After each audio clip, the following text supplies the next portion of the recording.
restless. I am so restless. And this changing world leaves me speechless. I am lost for words, but I kept my nerve.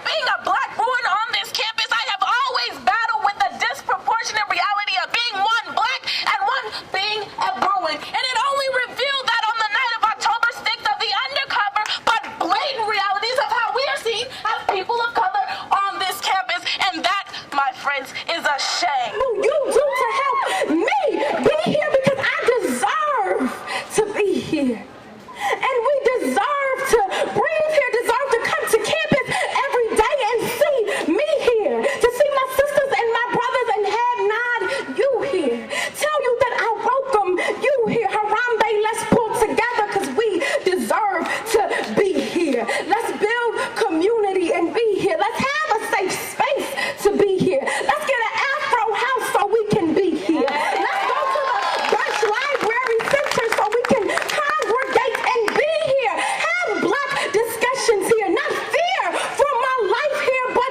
be here. UCLA, what's up? Can I breathe here? Welcome to the TheFallenState. I'm Jesse Lee Peterson. Black student unions at multiple colleges are upset with their universities. There was one university that held No Whites on Campus Day or something, and we're going to talk about all that. I have with me Alicia Frison, chairwoman of the UCLA Afrikan Student Union. She is currently in her 4th year at UCLA in the African American Studies department. They spelled African with a K. Yeah. Why is that? So we spell it with a K because there's actually no C or cuss sound in any African dialect or language. And the name itself, African with a C, is a name dubbed on the continent by colonists. And so the chance to change the name to a K is something practiced for generations now, and it's a chance to challenge the colonialist power and to also represent a diasporic nature of the African diaspora itself, to represent the fact that our African Student Union is for all students who are of African descent. Amazing. What made you decide to take a class like that, African American Studies class? Well, actually, I was started as a philosophy major coming into UCLA. In my first year, there was a problem with my schedule and I had to get something that worked better, so I grabbed African American Studies. I loved the first class, and I really loved the aspect of learning more about myself and my own history. And ever since then, my first quarter at UCLA, I kept taking them. Each quarter after that, I was doing very well in them. I loved the material, I loved the professors, and the professors showed genuine interest in us as students.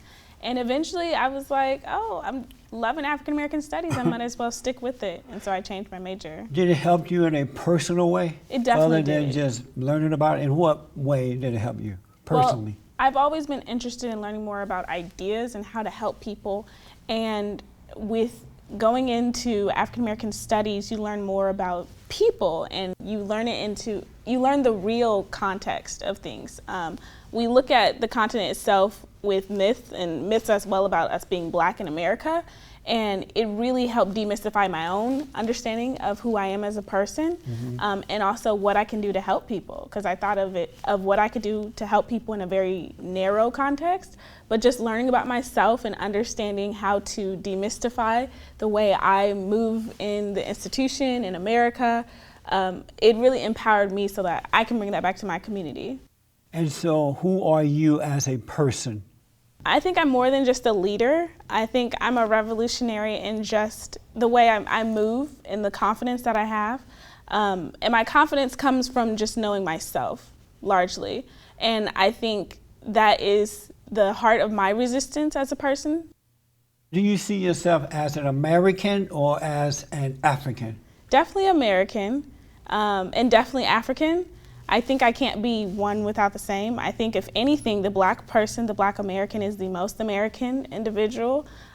Without black people, we wouldn't have any part of American culture or history. We built this nation, we built this the culture surrounding what it means to be an American, and without black people, you wouldn't have the liberties that white people have or more privileged people have in America. And understanding that I am an African as well is the fact that I am still a part of I'm still connected to my history and to my legacy of being from the continent.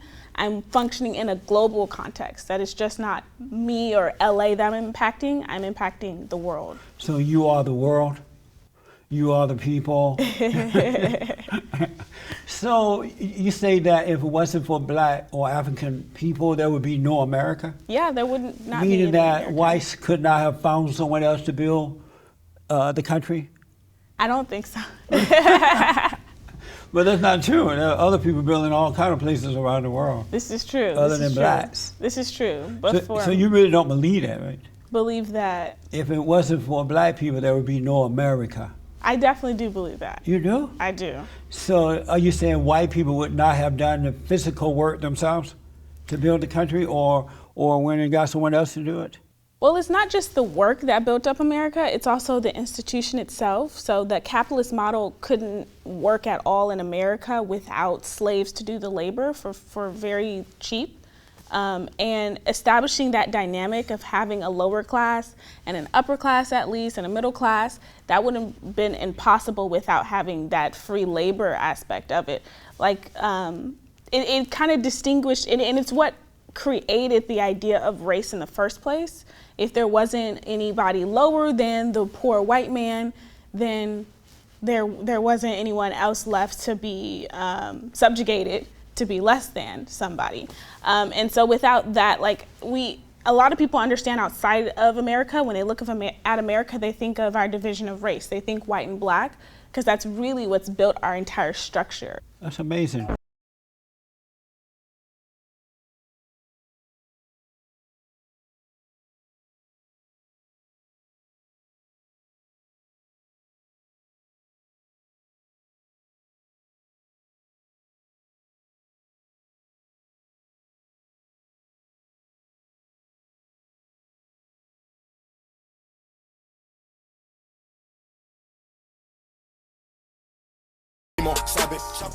The Afrikan Student Union at UCLA released a list of demands. Yes. And this happened recently, and according to the Daily Brewing, you released this list in response to a few incidents on campuses over the year, I guess, the past year, is that right?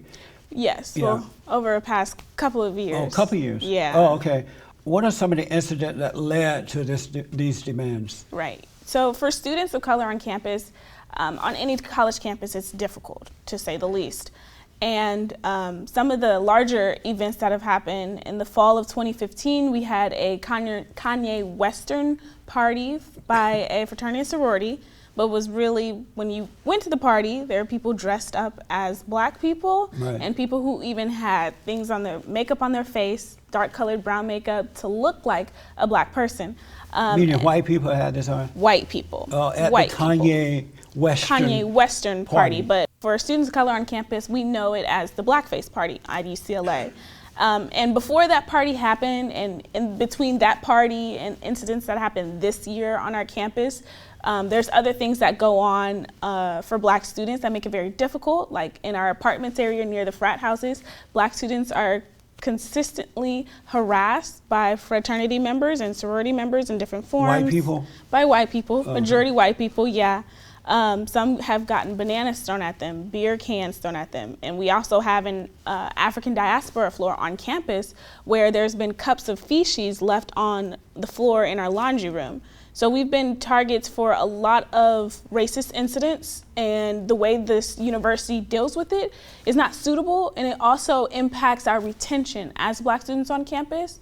Along with that, we've been fighting for some time to increase the enrollment rate of black students. So a lot of this is expressed in our demands. And as of recently, this spring quarter, the student body president, who was elected last spring, there was a picture released with him throwing up a gang sign. And it triggered many students who saw that this white man, privileged white man, throwing up a blood gang sign does not connect at all to the history or what that image signifies or what the sign, the gang sign itself, carries with it. Because for many people, they're trapped in that life of violence, and many people coming through, at least in Los Angeles, they're directly connected to that. They have family members who've been a part of that gang, who are victims from the violence from gang activity. And so many students were very uncomfortable at the picture, but really just upset over it. That's amazing. And so when they go home to visit their parents and they go back to those neighborhoods and the Bloods and the Crips are still there doing the gang signs, are they triggered then when they see black people doing it? You mean the students themselves? Yes.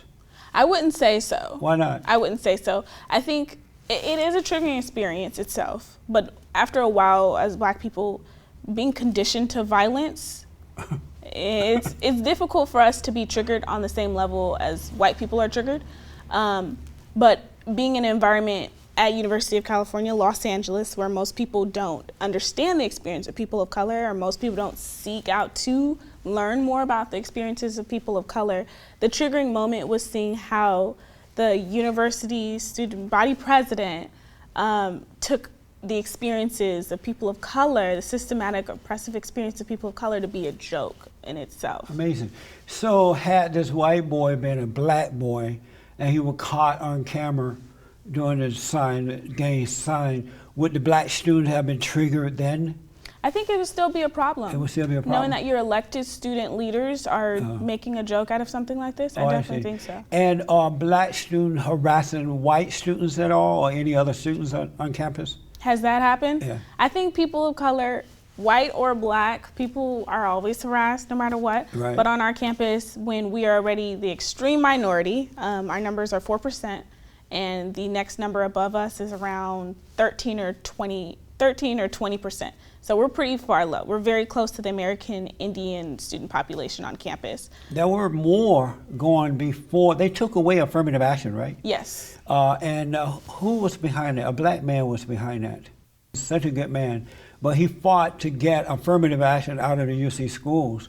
And once he got it out, the numbers dropped as far as enrollment from black students. Yeah. Or Ward Conley.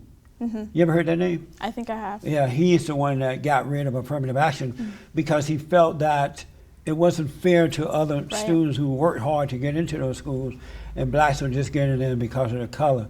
Is it fair to whites and other students that blacks were let in simply because they were black? I think with affirmative action acknowledges at least the systematic oppression of people of color and the obstacles that black students and other students of color have to face that students of white privilege don't have to encounter at all.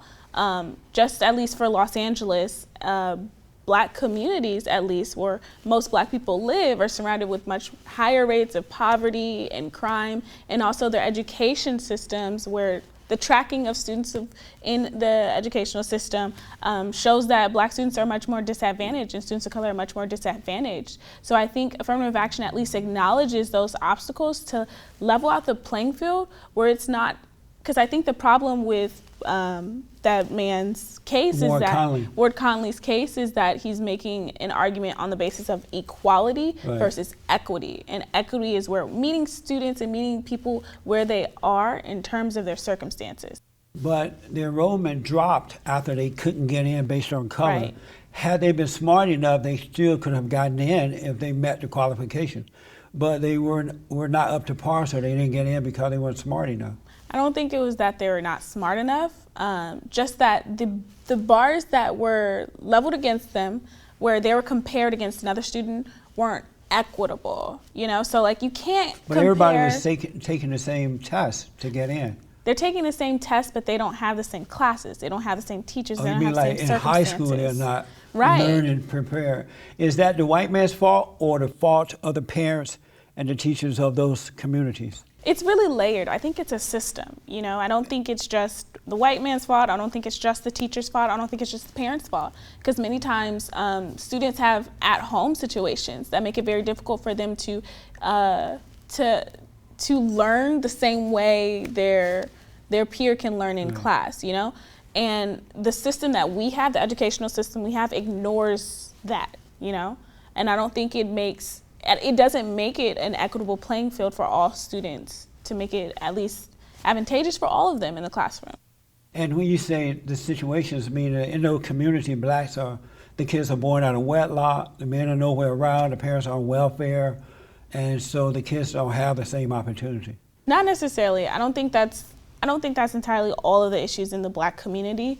Many things just come back to, if we look at what resources are available in these Black communities, if the poverty rate is incredibly high, that means what resources do we need to compensate for that, you know? So like, people aren't getting suitable health care sometimes. You know, I know coming from the Bay Area and going to school in Oakland, and I went to a private school in Oakland, right. but I volunteered at a public elementary school down the street. And I was able to just look at the differentiation and what circumstances at least my white counterparts at my private school versus other students had to deal with. Like students, like there were fifth graders who couldn't even live with their mothers because their mothers were on drugs, right. things of that nature. And we know that drug abuse is more of a disease more than it is a crime. But at least in America, we diagnose it as a crime, and so it's treated as such. Whereas at least for the white person, if they're at least white students at my high school, if they were on heroin, they would be going through a drug abuse clinic, could come out very soon and then have time to enter college. But at least for this student over here whose mother is being criminalized for her addiction, it's not the same case in terms of how we deal with it. And I think that the culture we create as well impacts the community condition.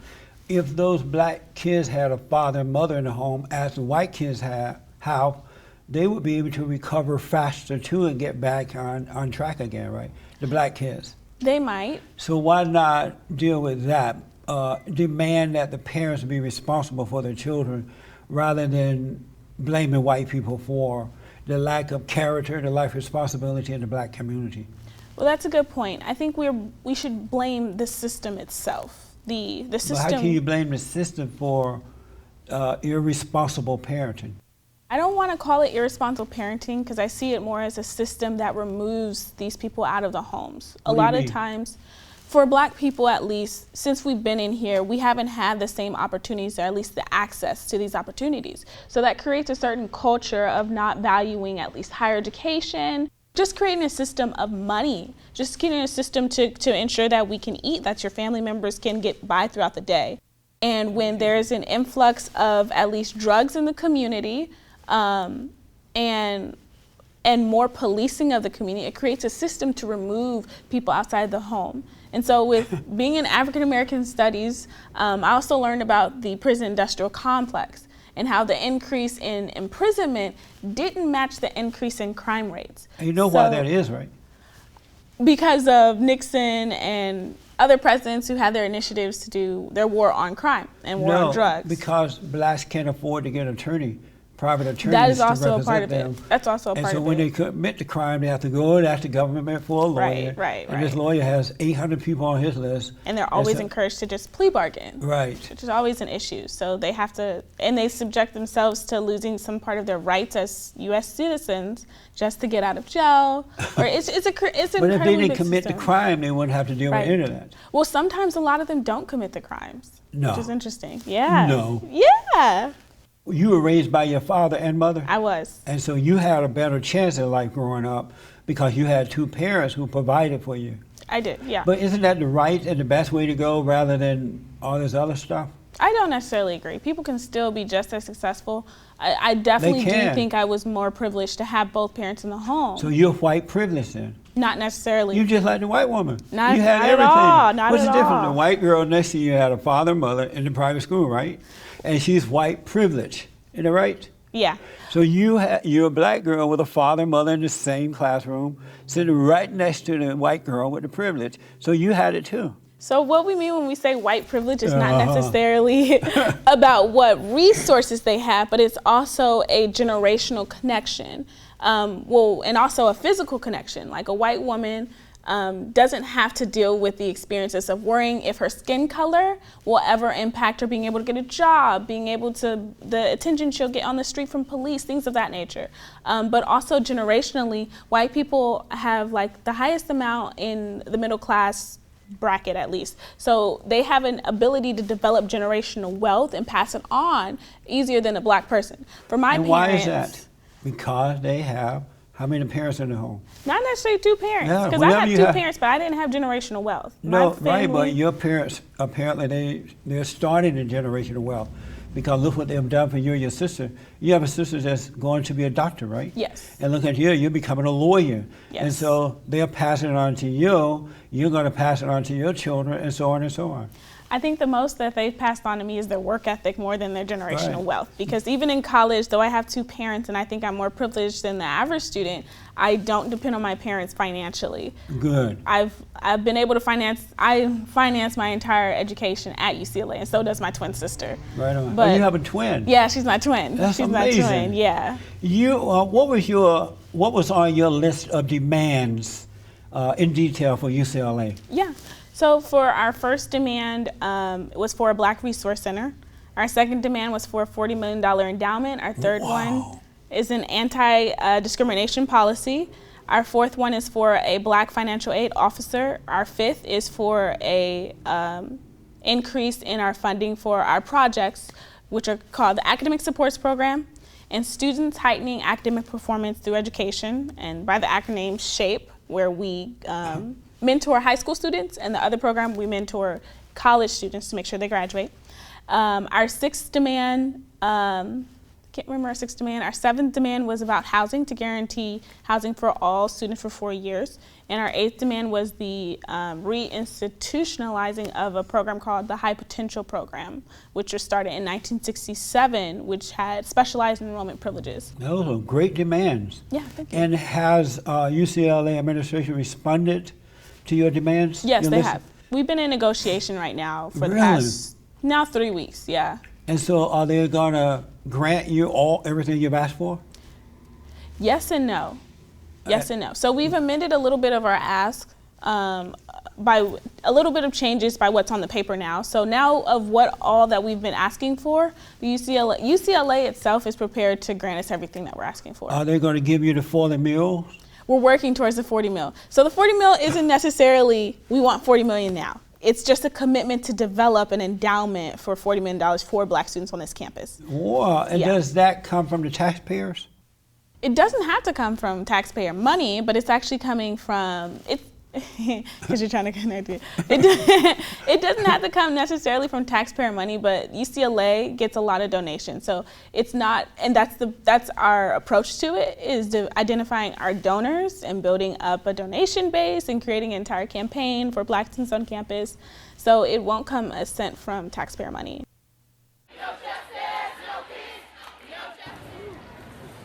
On the night of Tuesday, October 6, 2015, the UCLA chapters of Sigma Phi Epsilon fraternity and Alpha Phi sorority threw a party themed Kanye Western. At this party, students were encouraged to dress as Kanye West or in Western-themed attire. Black ruins matter. Black ruins matter. It's not a cost to our culture. It's not a cost to our culture. Next time someone does something like this, they can expect an even bigger response. What I don't understand, and I'm glad you're here to help me, if Black kids are so unhappy at white schools, why don't they just go to Black schools and be happy, and that way you can have every day without white folks? Why not just go to Black schools? Because you're going to someone else's home and say, hey, let me in because I'm Black, and then change the rules because I'm Black. I want to be here, but I don't want to live with you. I don't want to play with you. I don't want to talk to you, but I want $50 million of your money. Why not just go to a Black school and avoid all that? Well, the Black school itself, most HBCUs also depend upon white people, or at least generational wealth from white people. Why not depend upon the folks who graduate, the Blacks who graduate from those schools? You mean I think because, again, Black people, it's harder for us to amass that level of wealth to be able to support Oprah HBCUs. can support one school by herself. Can. Bill Cosby and a whole lot of folks got money. This is true. Why don't you guys demand that you don't want to go to a white school because you can't get along with these people? We want to go to a Black school, so why don't you demand that Oprah and Black people with money support the black university. And then that way you could be happy. Well, it's a little difficult. I see for us as students, a lot of us have very different interests. I think our numbers of how many students, we have around 4% of the population at UCLA is Right. a little above 2,000, and that's about the size of every HBCU. So you compare that, it's like, where are many HBCU at least going to this school for our own reasons? At least for me, it was best for me to stay in California. University of California tuition is incredibly cheap Right. compared to any other school and Right. private school, especially in HBCU money, tuition level. And many students are really geared towards their interests. Like UCLA is one of the top pre-med schools in the nation. And many students were really drawn towards that. And at least for me, UCLA has an amazing African American Studies department that I've truly flourished in, and I've really loved all the people I've been able to work with. But also people are drawn towards that aspect of learning to engage with their white counterparts. Well, they're not. They're attacking. They're not engaging. Not necessarily. I don't agree. No, they're yelling and they want to date. What do you think about this school, this university, where the black student wanted a date with our white people, and everybody left but one white liberal professor who stayed, and now they're demanding that he is fired. What do you think about that? I find that really interesting, but if anything, I see it's an aspect to create a similar environment that black people have probably felt in. So they want every white person to leave so they can create a black environment? I think that's interesting. Do you approve of that? You think they should do something like that? I necessarily don't approve. Oh, you don't? I have to look into the reasons for it, the purpose of it. But So you see that as hearing being it, crazy, right? not actually crazy, because I haven't heard everything of why, I want to at least know why. I mean, it's the whole idea of one day without white folks. That's a crazy idea. Because black people have been complaining that they have been segregated, discriminated against, and now they want to do the same thing to others that they have been complaining about.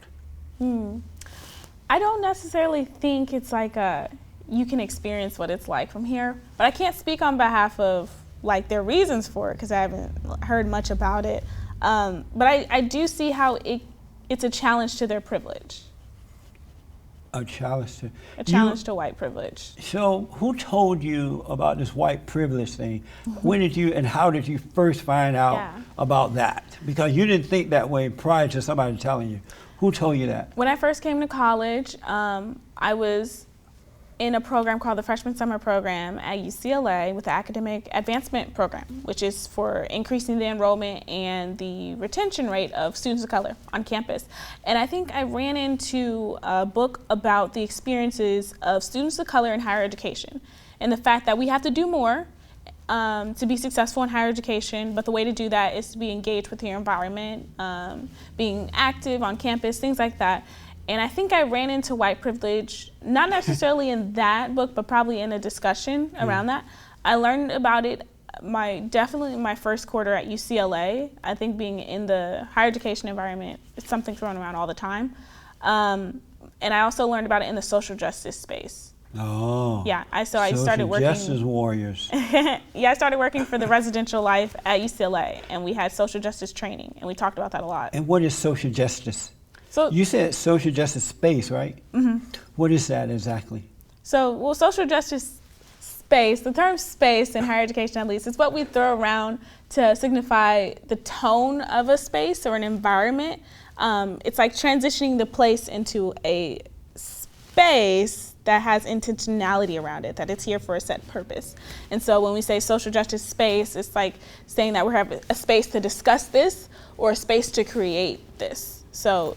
And that means no whites are allowed in this space? Not at all, not at all. Not in the space at all? No, I mean, they're allowed. It's not saying that they're not. But they have allowed. to be quiet, no opinions. No, they can express their opinions. At least in the space, what we mean is to make sure we create something that's equitable and fair for everyone to share their opinion, respect their opinion. And now, a word from our sponsor. I am so excited. I can't believe it. Finally, the TheFallenState merchandise is here. Look at this beautiful shirt. We have red, white, and black. Comfortable, I like the fit. Really nice t-shirts. And we have mugs. The TheFallenState mug. On the back it says, Did you have fun? Did you have fun? A gift. Excellent gifts, both. This is a great way for you to help us. Can you imagine your friends seeing you with this at the office, at the park, in your home? You're going to love it. Order them now. Go to TheFallenState.tv.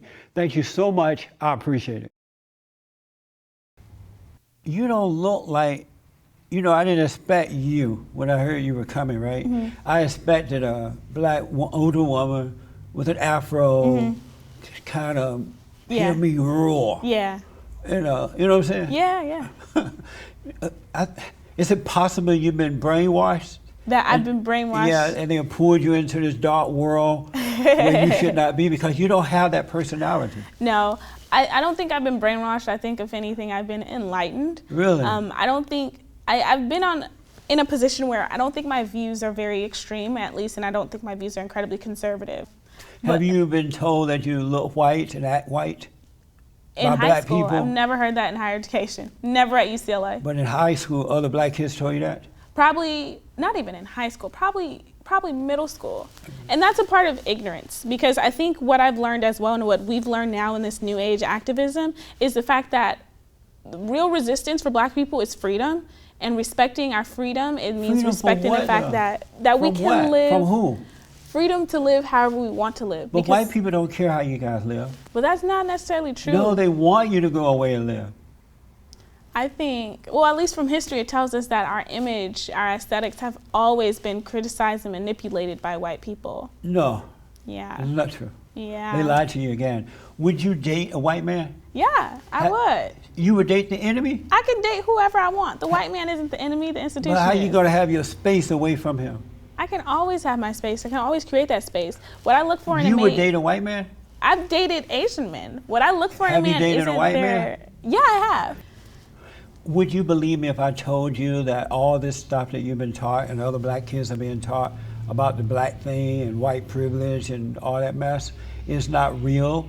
It's just you guys are being brainwashed by angry blacks who want to control you in order to gain power and wealth for themselves? Would you believe me if I told you that's what's really going on? No, I wouldn't. You would not believe me? I would not. And why not? I would not, because I've seen it, you know? I've seen before becoming chairperson of the Afrikan Student Union at UCLA, I worked for Congresswoman Maxine Waters in D.C. I'm sorry to hear that. It was an amazing experience. I worked for her. She's such a dirty woman. She's an amazing woman. She's a dirty woman. She's amazing. She has a beautiful spirit. I worked for her in 2015. Can you tell us about the demands that black student unions have been making at other colleges? Yeah, many of them have resembled some of ours. Ours are just very specific to what we have already in terms of our resources. Other campuses have demanded black resource centers, endowments. So UC Berkeley was able to get an endowment of around, I believe $25 million for black students. And they were able to get a black resource center as well as Dominguez Hills. UC Santa Cruz made a demand for black student housing, as did Cal State Los Angeles. But their demands surround a lot of other things. We had demands last year, and one of which was for an increase in black faculty and to make sure they're tenured, and also to get a black recruitment officer to directly recruit black students to campus. Can white students make these same demands of these universities? Would you be okay with that if they did it? White students can do whatever they please. And it wouldn't be a problem? But I think the problem Let's say they wanted a white student information center, they wanted $40 million for white people, an endowment for them. They wanted safe spaces for white people, just as blacks are demanding it. Would that be fine? The thing is, they already have that. But would that be fine if they did it, though? It would be a problem, because it would be a show, at least, of white supremacy, to have only white spaces. You know what I mean? It's like that's what that's what the country has created for generations already. That's what it stood to be before now. And so when we're asking for these things, it's not because we're trying to create black-only spaces, it's because we don't have space already. That is so insane. But you totally believe it, huh? I totally do. As black students on this campus, many of us face tremendous institutional racism and obstacles in our journey during our undergraduate career. The fact that the number is unacceptably low and stagnant for black students, staff, and faculty throughout the UC system for the last few decades seriously affects our recruitment and retention in this institution. Ranging from the daily microaggressions to outright hostilities as well as racially themed parties, our experiences on this campus warrant a deeper commitment to the services necessary to recruit and retain us. 2 years ago, these are examples, there was a gangster-themed party in which white students dressed in stereotypical gangster attire, reflecting perceptions of what is perceived as urban African American dress. The environment here at UCSB is hostile and we need to change it. Let me ask, if black kids grew up with good fathers and mothers, and they lived in, and because they had good parents, the neighborhoods were fine, the schools worked in their districts or in their areas, would we still be having this same problem with white supremacists, as you call it? If all of that was able to thrive, I don't know if white supremacy would be able to thrive. So probably not. We probably wouldn't have a conversation with white supremacy if black people at least were in a utopia. So why not solve that problem? Get parents to be responsible. Make sure the schools function well. Get rid of their black leaders and think for themselves. And stop hating. Do you love white people? I do love white people. You love white people. And stop hating the white man and blaming him. Because black people look very weak blaming white people. Like they're just blaming, which implies that or indicates that they think white people are smarter than them, can do better than them, and rather than learning from the whites, they're blaming them. I think that's a good point, and that's the point of our demands. Our demands are very proactive. They're not reactive but not to when anything. You're begging for money and stuff. We're not begging for anything. We're not begging for anything. What would happen if the school did not meet your demands? What would happen to blacks? Then we will still create we will create a way to get what we need. So at least the academic supports program and SHAPE, what I mentioned earlier, we had a deficit of black students on our campus in That's because in affirmative action was taken away. Yeah, and this was actually before affirmative action that we created this program.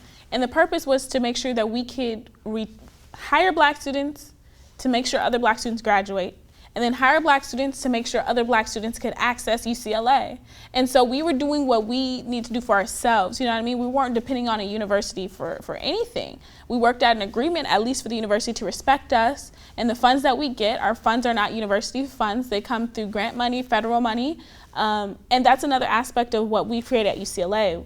And we've tried to create these systems for ourselves to be more proactive and build more resources and access to resources. And that's all we're asking for the demands, just access. We don't need them to do anything. Do you think this is a good trend for black students to be getting into? To be able to develop all your demands and blaming whites and your safe spaces, and is this a good trend for black students? I think a good trend would be education at first, because a large part of what we're doing isn't blaming whites. We're not engaging with white people, or I'm not saying that we're not engaging with white people, but we're not blaming white people. We're not attacking white people. We take our demands not to the student body president. We don't take it to white students on campus. Our demands aren't for the university student body. Our demands are for administration, at least to work out an agreement. And so I think it is a positive trend for black student unions and African student unions to engage with the administration and university officials, because it's a dialectic. You're not engaging, you're demanding. We're engaging with violence with them. In many cases. Violence, I think, is a symptom, at least, of some type of another aspect in the pot. I don't think that's what's entirely no character, just angry people. I don't think that's what intentionally comes out of things. Let me ask, Black Lives Matter, do you agree with me that it is a far left, liberal, godless, radical, agitative organization that's been created by black lesbians and homosexuals and social justice warriors, white social justice warrior, and that this organization is worse than the KKK? I do not agree. Why not? I do not agree. KKK was an organization for violence and removing But that's what people. they're for too. Black Lives Matter is not. Black Lives Matter is for creating resources and uplifting the social status of black people. What about, what do you want, dead cops? When do you want it now? Pigs in the blanket, fry them like bacon. And Black Lives Matter were chanting that. They show no concern about the black on black violence in Chicago and other places. They're only intimidating white folks to get something from them, but they show no love for blacks who are living in the ghettos and killing each other. I don't agree, that's not true. What have they done to show love for them?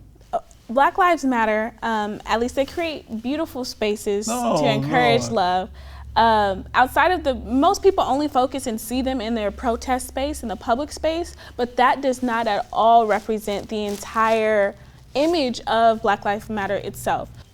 A lot of what they try to create are education about what resistance looks like for Black people, and a lot of that is just love. Because Black people really weren't at least allowed to act freely, experience freely what they wanted, and being able to do that.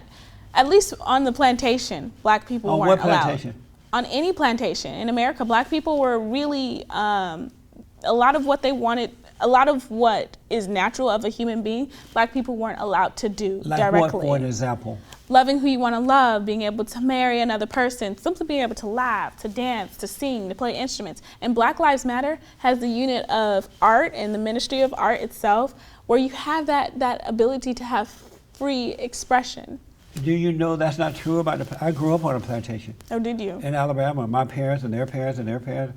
My grandfather was the head of the plantation until we left in 1968. And what you just said was absolutely false. Everything you just said. Was that a sharecropping plantation? No. Okay. It was, what you just said was absolutely false.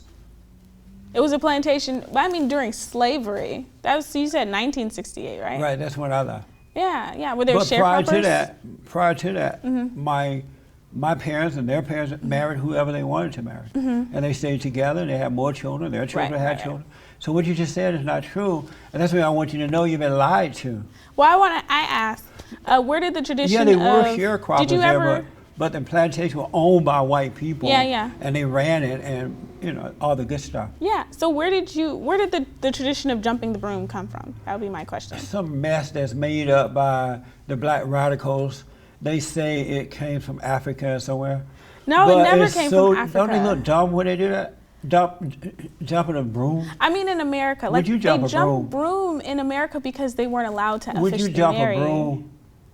I think it's an amazing thing. Would you jump a broom at your wedding? I'm still thinking about it. Where did you think that came from, that idea of jumping a broom? Well, history has shown that it's actually come from Irish culture. Right. And slave plantation owners, like the master on the plantation, would have them do it in mockery of the fact that they didn't have real freedom to get married. And it was like, okay, here, jump a broom so you can entertain me. Nobody jumped brooms in my family. Okay. They all got married. Well, that's great. No one jumped a broom. We didn't even hear about the broom thing until recently. What is cultural appropriation?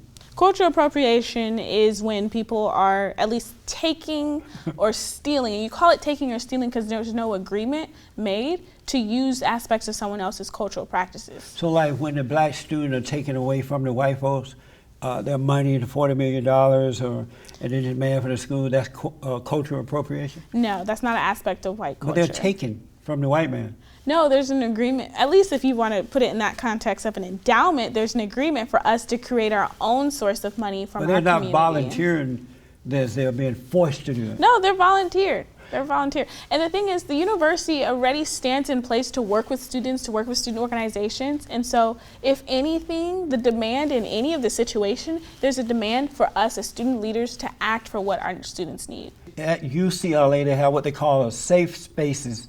What they call safe spaces for is black students. Is that true? Yeah. And so black students are now known as snowflakes? Snowflakes? Yeah. What do you mean? Snowflakes, if I'm right about this, they're weak people who need their own safe space. Oh, okay. They're triggered very easily.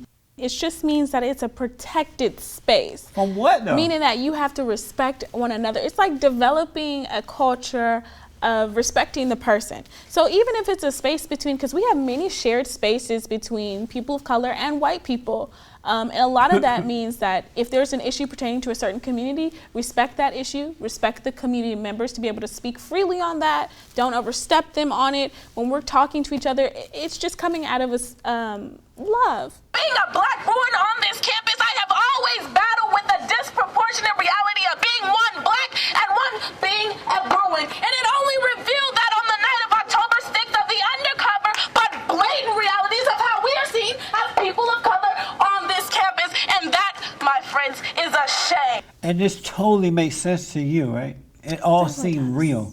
Definitely does. Does racism exist? Yes. what's the proof of racism?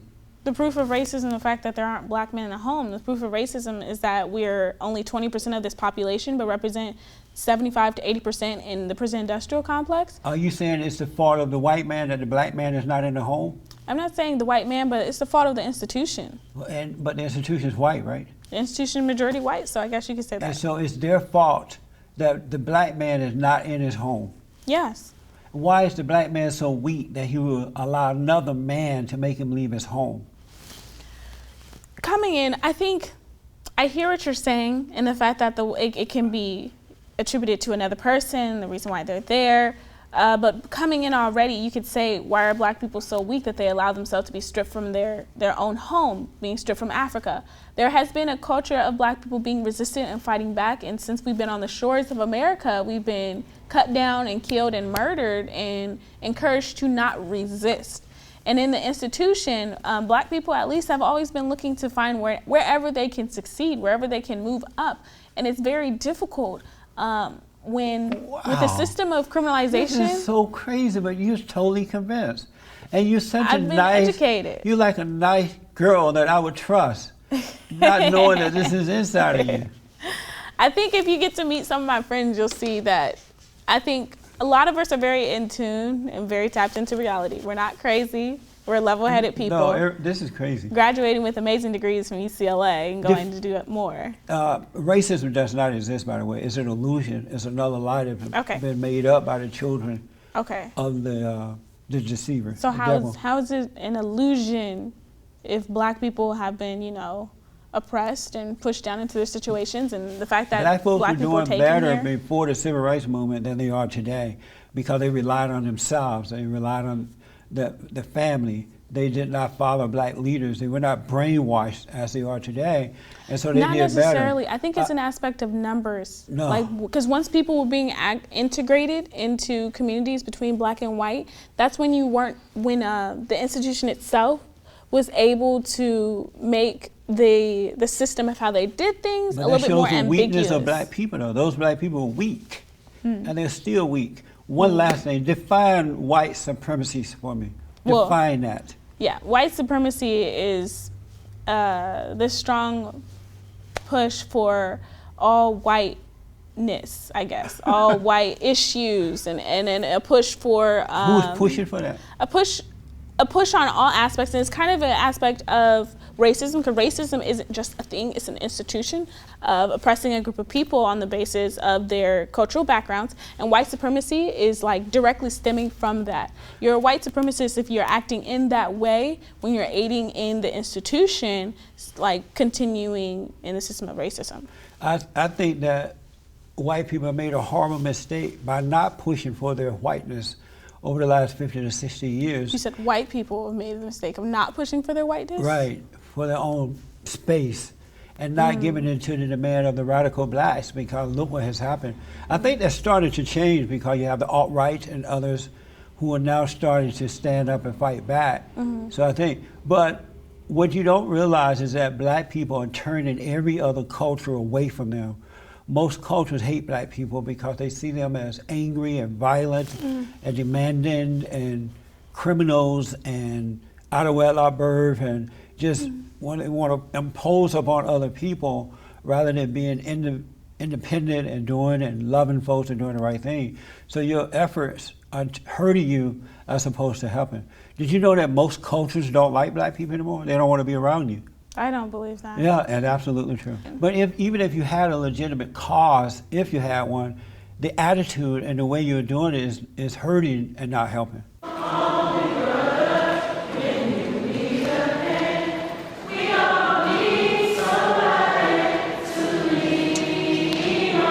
Yes, after you've done all you can, you just stand. Oh, you just stand. You just stand. Stand. Don't you dare give up through the storm. Doesn't she seem like a nice lady? You seem like you're just a nice Every one of them are nice, and I No, think they're not nice. I think the approach of what we see, at least of what we see of Black militancy, when we see Black Panthers, at least we see that blatant force, that blatant image of aggression, because they're about protecting their people. So you agree that white people should protect the rights of whites then, right? White people have protected the rights of white people since they've been in America. And it's okay to do that. And before that, and no. it's right to do that, right? No, because protecting the rights of white people means excluding other people. Well, white people are human too, and so if blacks have the right to protect the rights of blacks, why don't this other set of human beings have the right to protect the rights of whites? If white people never saw the need to protect the rights of white people, meaning that going into other people's land and stripping them of their culture, taking their resources. No, they haven't. No, they haven't even had access. In Africa, they're doing it right now. They never even had access to do that. In Africa, they're doing it right now. Blacks are taking land from other blacks and from whites. They're killing one another. But if we're in Africa, that's people taking from people. That's not black from black. That idea of blackness was put on by white colonists onto the continent. Black people saw themselves in their tribal identities before coming out of Africa. You know, you seem like a nice person. I hope that once you leave this university, that you will wake up from this dream you're in. Because I don't want to see you live like this. And I understand you've been brainwashed, you just don't know I don't get what's so damaging about the way I live. I got to end. Did you have fun? I did have fun. And I appreciate you coming. Of course. The purpose of college is not just, as I said before, to transmit skills. It's also to widen your horizon.